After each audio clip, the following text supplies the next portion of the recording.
రెండవ తేదీ అమావాస్య రోజున ఇలా చేయండి. జన్మజన్మల దరిద్రం పోతుంది. శ్రావణ మాసం చివరి రోజు సోమవారం నాడు పొలాల అమావాస్య వచ్చింది. దీనికి ఎంతో ప్రత్యేకత ఉంటుంది. ఆ రోజు కొన్ని విధి విధానాలు పాటిస్తే జన్మజన్మల దరిద్రాలన్నీ తొలగిపోయి సంపద కలుగుతుంది. ఈ అమావాస్య సోమవారం వచ్చింది కాబట్టి సోమవతి అమావాస్య అని పిలుస్తారు.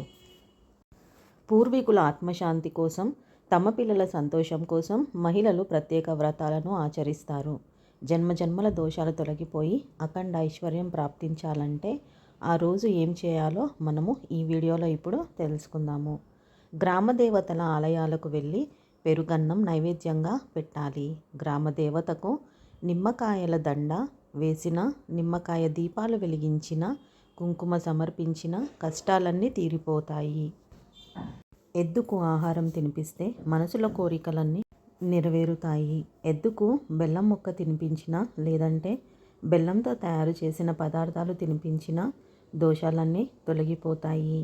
శివాలయంలో ప్రదక్షిణాలు మంచివి. సాయంత్రం పూట 3 ప్రదక్షిణలు చేసినా మంచిది. శివలింగానికి ఆవు పాలు లేదంటే ఆవు పెరుగుతో అభిషేకం చేయాలి.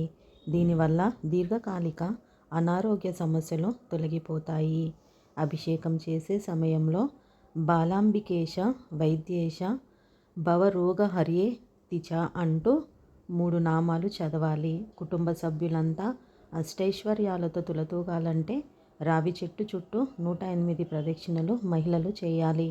ఒక్కో ప్రదక్షిణకు ఒక్కో ఎండు ద్రాక్ష లేదంటే ఎండు ఖర్జూరం ఉంచి చేయాలి.